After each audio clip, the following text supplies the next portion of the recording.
En aquel tiempo, Israel estaba en guerra con los filisteos. El ejército israelita acampaba cerca de Benecer y los filisteos estaban en Afec.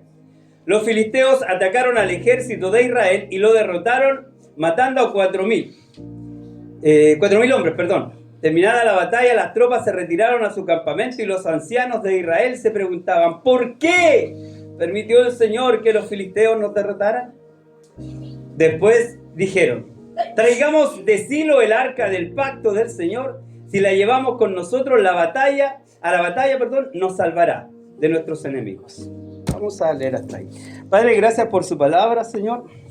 Habla nuestra vida, nuestros corazones, porque cada uno de nosotros necesita. A veces caemos en errores, Señor, sin querer, Señor. Y hoy es tiempo de que usted nos pueda corregir, Señor. Su palabra, para eso, ella nos corrige, nos alienta, nos hace ver cuando estamos por un mal camino, procediendo de mal manera. Así que gracias, Señor, hoy que nuestras vidas sean expuestas ante su palabra y que su Espíritu Santo sea el que hable, Señor, a nuestras vidas y a nuestros corazones. Oramos en el nombre de Jesús. Amén. Pensaba hacer un power resumiendo los primeros 4 capítulos, pero no me dio el tiempo. Pero se las debo, ¿ya? Cuando sigamos.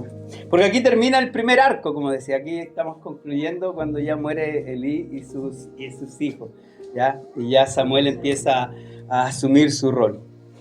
En el primer capítulo, ¿se acuerdan? Veíamos esta familia que buscaba de Dios. ¿Se acuerdan? La familia de, ¿cómo se llama el personaje? Elcana, ¿se acuerda? Y Ana, que no podía tener hijos, ¿se acuerda? Ella oró a Dios y Dios, como de una parte principal que decía el texto, y Dios se acordó de la oración de Ana y le da el hijo. ¿Amén? En el capítulo 2 partíamos con el canto de Ana, agradeciendo por todas las bondades como Dios ha sido con ella, ¿sí o no? Y viene la parte cuando Elí no corrige a sus hijos. Solamente le llama la atención, más preocupado por el que estaban diciendo la gente. Oí que la gente dice, ¿me entiendes? Más preocupado de eso que realmente de corregir la situación y que sus hijos cambiaran el camino. Y Dios les envió a un hombre, ¿se acuerda? Que le llevó una palabra para que se arrepintieran. Siempre Dios habla a tiempo, ¿ya? Y notamos que un punto que decía dentro de ese capítulo que llamaba la atención, que el joven Samuel servía a Dios ahí en el templo. Mientras todo esto pasaba con los hijos y este hombre Elí que ya estaba quedando ciego. ¿Se acuerdan que analizamos que no tan solo estaba quedando ciego físicamente, sino que espiritualmente? O sea, no se dio cuenta cuando Ana no estaba borracha, sino que estaba orando y en su oración quizá ella lloraba, como todos los que lloramos nos ponemos feos, ¿sí o no? Hacemos muecas cuando lloramos. Nadie se pone lindo para llorar, pues no, nadie. Entonces, y él pensó que en su ceguera espiritual, podríamos decir, pensó que ya estaba. En su ceguera espiritual no reaccionaba a lo que sus hijos estaban haciendo. Capítulo 3 es cuando Dios ya llama a Samuel. ¿Se acuerdan esos llamados en la noche cuando le dice Samuel? Y él va donde Elí, donde el sacerdote. En la tercera el sacerdote se da cuenta y dice: no, este es Dios.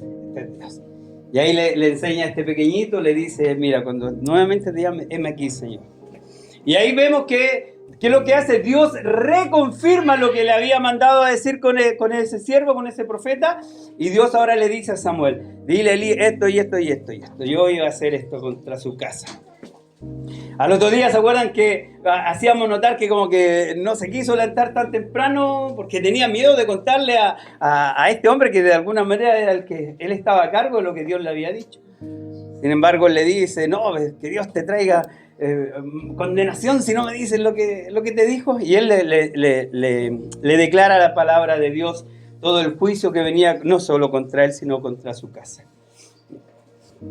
Y llegamos al capítulo 4, donde todo se cumple. Ya Dios envió un profeta, Dios le habló por Samuel, y aquí es la culminación de todas las palabras que Dios había dado. Y es el inicio también ya con fuerza de lo que es el trabajo de Samuel. Ya al final del capítulo 3 veíamos de que Dios nuevamente estaba hablando ahí en Silo, ¿se acuerda? Que antes al principio del capítulo decía que Dios casi no hablaba, que no había visión, y terminamos el capítulo haciendo mención que ahora Dios empezaba a hablar que ahora Dios empezaba a mostrar visión. Que estaba respaldando a quien había llamado. Porque cuando Dios te llama, Dios te respalda. Vas a encontrar el respaldo de Dios cuando tú tengas 100% certeza de lo que estás haciendo y que tú dices, no, Dios me llamó para esto, vas a ver el respaldo de Dios. Si no está viendo el respaldo de Dios, preocúpese, ¿ya? Póngase a orar de nuevo, diga, Señor, a lo mejor no me llamaste para esto, ¿me entiendes? Pero Dios siempre va a respaldar, ¿ya? Usted lo va a ver a su alrededor. Así que Dios es bueno. Dice en aquel tiempo, ¿qué tiempo es? ¿Qué tiempo es? A ver, ¿quién? No traje premio, voy a traer premio, ¿sí o no? Para hacer. ¿En qué tiempo estamos hablando? ¿Se acuerdan? Todo esto sucede en los tiempos de los jueces. Bien pasado. En tiempo de los jueces sucede todo esto. ¿Y cuál era un versículo fundamental en el tiempo de los jueces? No había rey sobre Israel y cada uno hacía lo que quería. ¿Cuántos de aquí pueden decir amén, Señor? ¿Yo hago lo que yo quiero? No, ¿sí o no? Que Dios nos libre de estar haciendo lo que nosotros queramos. ¿Me entiendes? Que todos los planes, los anhelos que tengamos en nuestro corazón, siempre los presentemos a Dios en oración. ¿Me entiendes? Y que Dios sea allanando el camino, como decimos nosotros, despejando el sendero para que se cumpla ese anhelo que hay en nuestro corazón. Porque cada uno de nosotros acá tiene anhelos, ¿sí o no? Más allá de los anhelos espirituales o de trabajar en la obra, de poder hacer algo en la iglesia, en la vida, ¿sí o no? Tiene sus anhelos. Entonces aquí estaba nuevamente, nos hace entender de que no nos olvidemos de que todo esto sucede en el tiempo de los jueces, ¿ya? ¿Y qué pasó? Que cayeron nuevamente en ese círculo vicioso. ¿Se acuerda del círculo vicioso que leía o que veíamos? Ya cayeron en ese círculo vicioso y nuevamente los filisteos vienen a atacarlos. ¿Cuál era la diferencia de los filisteos? ¿Por qué eran tan peligrosos los filisteos? Porque los filisteos, ¿se acuerdan que tenían tanques? No, tenían carros de hierro, po. Y en ese tiempo no todos tenían, ellos tenían lucas, no sé, le compraban a los griegos, tenían algún negocio con los griegos, pero el tema es que los filisteos tenían carros de hierro. ¿Se acuerdan que lo vimos en la batalla de Débora? Cuando Dios hace que se salga ese río, creo que era río, y los carros todos se meten en el barro, pues no avanzan, ¿ya? Entonces esa era la característica que tenían los filisteos en este caso. Entonces por eso eran tanto de temer, ¿ya? Ciertamente los israelitas, no, en este tiempo no son los israelitas, ¿sí? No, son los hebreos, ¿sí? ¿No, sí, Israel? Sí. Pues por Jacob. Habían derrotado a otros ejércitos, a otros pueblos, pero aquí era otra cosa. Era peso pesado, ¿me entiendes?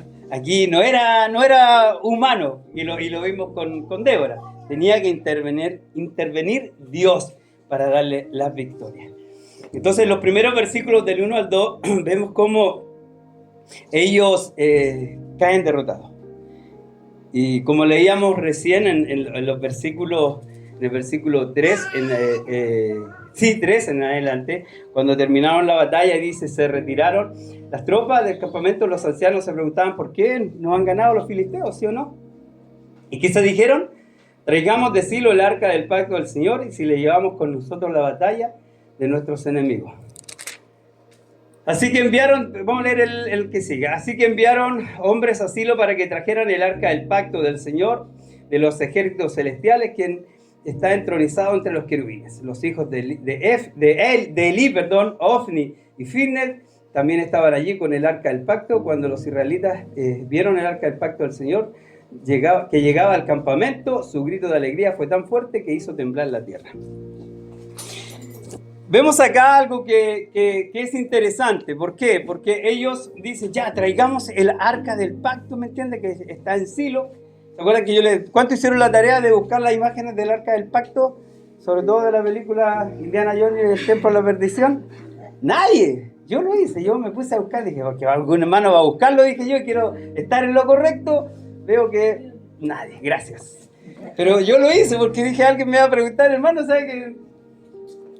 Pero para otra, véala, para que sepa, porque yo digo el arca del pacto y voy a decir el arca, ¿no? Como dijo el pastor, la primera imagen que usted ve es un barquito. No, pues, búsquela de nuevo, ya, en la semana no, ahora ya. Búsquela, el arca del pacto. Entonces, mandan a buscar el arca del pacto. Pero ¿qué pasó cuando llega el arco? Ellos se alegraron y todo. Vamos a ver algo súper raro que pasa aquí, se los voy a dejar de tarea, versículo 4 y 5 en adelante, porque vemos que los filisteos se asustaron cuando supieron que venía el arca. Porque ellos recordaron lo que había pasado, lo que había hecho Dios, y ellos tuvieron miedo. Y sus generales les dicen a la gente, peleen con más fuerza, peleen con todo, porque si no, nos van a hacer esclavos, si no, nos van a matar, peleen con todo. Y ahí, ¿qué pasó? Los israelitas perdieron nuevamente. Ahora, ¿por qué? Pues nosotros podríamos analizar, pero ¿por qué perdieron? Si mandaron a buscar el arca, ¿sí o no? Y eso es lo que pasó, pues. Que su confianza no estaba en Dios, sino que habían hecho del arca, por eso puse la palabra, un amuleto. Su confianza nunca estuvo en Dios en este pasaje. Su confianza estaba en el arca. La habían literalmente, estaban adorando el arca y no al Dios, el cual les inspiró y lo guió para que construyeran el arca, y con un propósito. ¿Se acuerdan que se derramaba la sangre sobre la parte de arriba del arca?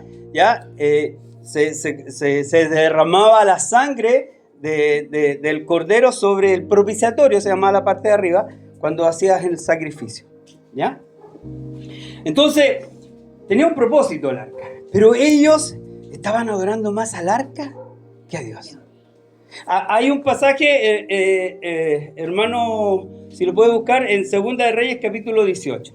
¿Se acuerdan de cuando el pueblo de Israel fue atacado por las serpientes y empezaron a morir, la mortandad? Y Dios, ¿qué fue lo que les dijo a Moisés? Construye la serpiente de bronce. Y dijo, y todo el que mire la serpiente de bronce, ¿qué va a hacer? Se va a sanar, no va a morir. ¿Y Jesús qué dijo sobre ese pasaje? Así como Moisés levantó la serpiente. Juan de... por eso no me contestaban. No, dijo Jesús. Allá, así como Moisés levantó la serpiente del desierto, así es necesario que el Hijo del Hombre sea levantado. ¿Para qué? Para que todo aquel que en él cree en nosotros. Claro, o sea, exactamente así como la cruz que tenemos ahí, simbolizaba cuando Jesús fue crucificado. Y todo aquel que mira la cruz, todo aquel que nosotros nos volvamos a Dios, vamos a encontrar perdón. Amén. Pero ¿qué pasó con el pueblo de Israel? Lee ahí, dice, estamos hablando de un rey que llegó ahí. Él quitó los santuarios paganos, destrozó las columnas sagradas, derribó los postes dedicados a la diosa Acera e hizo pedazos la serpiente de bronce que Moisés había hecho, porque la gente de Israel seguía ofreciéndole sacrificios a la serpiente de bronce. ¿Se da cuenta? Con algo que Dios le había entregado para un propósito especial en su momento, este pueblo empezó a adorar ese símbolo. ¿Me entiendes? Más que a Dios, más que todo el temor a Dios. Y acá es exactamente lo que ellos están haciendo. Más que buscar de Dios o orar a Dios, lo que ellos deberían haber hecho. Primero, haber clamado a Dios. Y quizá esto nos hace ver toda la ceguera espiritual que estaba viviendo Elí. Y acuérdense que sus hijos eran corruptos, po. Más encima los mandan a ellos para buscar el arca. Eran corruptos, po. ¿Me entiendes? Entonces, ¿cómo se llama? Mandan a buscar el arca y obvio, pues estaban depositando su confianza en eso de metal que Dios había mandado a construir, pero no estaban realmente clamando a Dios. Por eso decía, muchas veces nosotros nos creamos estos o talismanes o estos amuletos, ¿me entiendes? Y en las casas antiguamente, espero que ninguna de ustedes teníamos, pues en mi casa lo teníamos, el Salmo 91 abierto en la casa, ¿sí o no? Porque como el Salmo 91 es un salmo de protección, porque cuando nosotros nos regalaban los Nuevo Testamento de los Gedeones, y atrás salían salmos para distintas cosas. Y en los salmos de protección, al igual que los talismanes que tú ves en los animes, los que vemos anime, así es lo mismo. La gente cree que la Biblia abierta en su casa es un talismán que la va a proteger de todo mal. Y no, pues el Salmo 91, para uno tener acceso a todas esas bendiciones y protecciones que dice el Salmo 91, primero dice, el que habita al abrigo del Altísimo. O sea, mientras yo no habite al abrigo del Altísimo, no esperó tener todas esas bendiciones de que caerán a tu lado 1000 y 10.000 a tu diestra, más a ti no llegará, ciertamente, ¿sí o no? Así, ¡pah! Superhéroe. No, no va a tener acceso a nada de eso mientras no cumplamos el primer versículo, que es habitar. Y habitar es hacer nuestra morada ahí en la presencia de Dios. Entonces, ¿me entiendes? Es lo esencial. Entonces el pueblo, lamentablemente, se había hecho un amuleto del arca. Y su confianza no estaba puesta 100% en Dios, en el Dios que había inspirado esto. Y por ende, ¿qué pasa? Y aparte a eso súmale que mandan a que las traigan este par que estaban más corruptos que 8, por hermano. Más encima los mandan a ellos que las traigan, los más bonitos. Todos sabían, imagínate la gente que sabía lo que hacían esos dos, tiene que haber dicho, pero ¿cómo la llevan ellos? Las hermanitas que se habían metido con ella, ¿acuerdas que habían las hermanitas que llegaban ahí también estaban haciendo de Kiko y Caco? Esto ahí en el tabernáculo. Entonces, imagínense, obvio que todos los que conocían el proceder de estos dos hombres tienen que haber criticado lo que estaban viendo, porque tienen que haber dicho, oye, pero ellos la llevan. ¿Se acuerdan cuando el arca la habían capturado y vuelve con la paquita, ¿se acuerdan? Y un hombre la toma para que no caiga y murió de inmediatamente. O sea, acá la misericordia de Dios fue grande, porque Dios ya tenía un propósito con estos dos. Y es lo que vamos a ver más adelante. Entonces, a lo que voy yo, dentro de estos versículos hasta que, porque Israel vuelve a perder hasta el versículo 10, vemos que los... ¿cómo se llaman los malos? ¿Se me fue el nombre? Los filisteos. Los filisteos tenían mucho más miedo de Dios o temor de Dios que estos hombres. Porque los filisteos lo que más le dijeron a su gente, no, tienen que pelear con todo, porque si ellos traen el arca, significa que Dios está con ellos y nos van a vencer. Pero ellos no tenían idea que los otros traían un puro amuleto. ¿Me entiendes? No traían a Dios con ellos. Iban con su amuleto. ¿Me entiendes? Iban con su diosecito que se habían creado, que la crucecita. Yo no uso cruces, pero tengo sí un... no, hoy día no ando con mi ancla. Ando con el nombre del Señor ahí en hebreo. Mi talismán de protección. No, pero verdad, o sea, a veces la gente que usa crucecita igual, pues, o sea, como que es un talismán que los va a proteger. Ese es mi punto, ¿me entiendes? De que a veces... redireccionamos nuestra fe cuando deberíamos tener nuestra fe puesta realmente en Dios. Ponemos la fe en otras cosas. Nos gusta mirar, po. ¿Qué pasó cuando Moisés subió al monte y se había demorado más de 40 días? ¿Qué hizo el pueblo? Le dijeron a Aarón, no, Aarón, pero quizás Moisés murió. Ya, dijo Aarón, y Aarón, tráigame todos los aros, todas las joyas. Y Aarón dice que las tiró ahí al fogón y salió un becerro.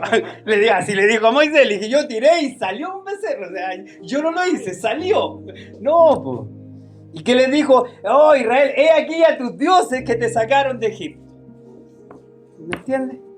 Porque somos tanto de ver, ¿me entiendes? De creer, de que nos cuesta entender de que Dios no está en el ruido, Dios, como lo que pasó a Elías, po, que buscaba a Dios en el ruido, en el trueno, y dice que Dios se manifestó en un silbido apacible, en una quietud.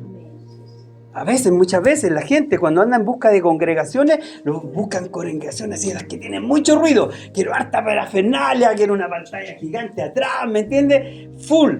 La batería sí puede estar agustizada dentro de la jaula. Eso, buscan eso. Pero a veces Dios no está ahí.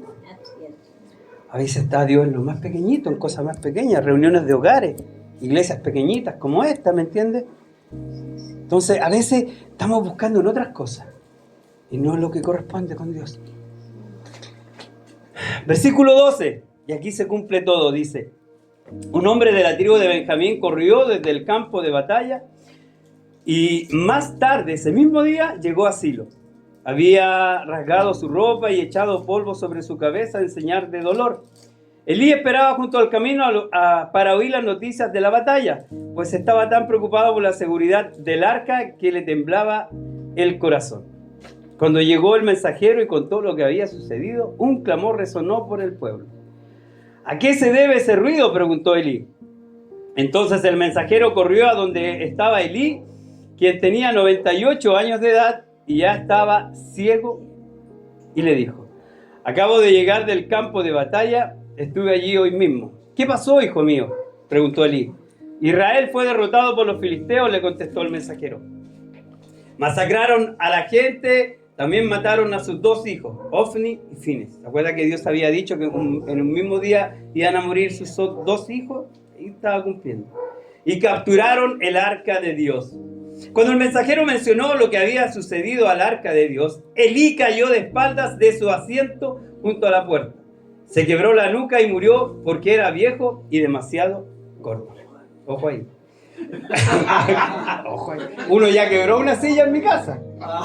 Dios tuvo misericordia y no murió. No, hay un video que el pastor estábamos transmitiendo y se le quebró su silla y cuando estábamos los dos. Se hizo viral.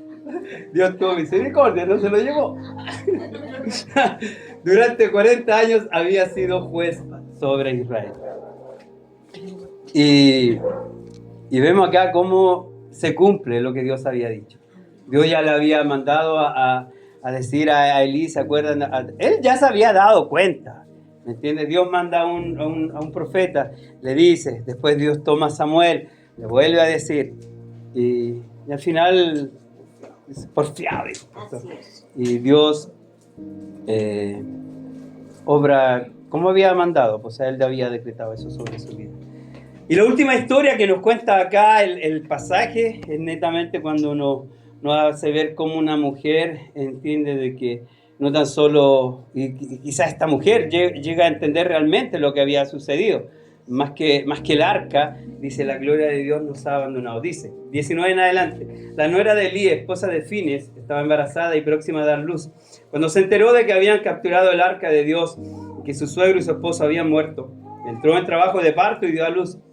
Ella murió después del parto, pero antes de que muriera, las parteras trataron de animarla. No tengan miedo, le dijeron, tienes un varón. Pero ella no contestó ni le prestó atención. Al niño le puso por nombre Icabod, que significa, ¿dónde está la gloria? Porque dijo, la gloria de Israel se ha ido. Se puso ese nombre porque el arca de Dios había sido capturada y porque murieron su suegro y su esposo. Y luego dijo, la gloria se ha ido de Israel porque el arca de Dios ha sido capturada. Quizá ella entendió un poco más allá de lo que las otras personas no veían, de que más allá de que este artefacto de metal había sido tomado o no tomado prisionero, porque no es persona, es capturada, no sé, tomada como botín, sí. Vemos que ella entiende de que la gloria de Dios los ha abandonado. Porque ellos simplemente, como recuerden, estamos en el libro de Jueces, estaban escogiendo hacer lo malo. Estaban escogiendo hacer lo que ellos querían y no lo que Dios quería. En Jueces, en este libro, perdón, en Samuel, hay algunas personas, y aquí yo discrepo, pero se los dejo de tarea para la casa. Aquí está el otro maestro, no le voy a poner título hoy día, para que no me rete. Javier, de que porque algunos dicen Samuel es el primer profeta sobre Israel. Uno de los maestros que yo escuchaba la semana hacía mencionar eso. Aquí Samuel es el primer profeta sobre Israel, ¿me entiendes? Y juez también sobre Israel.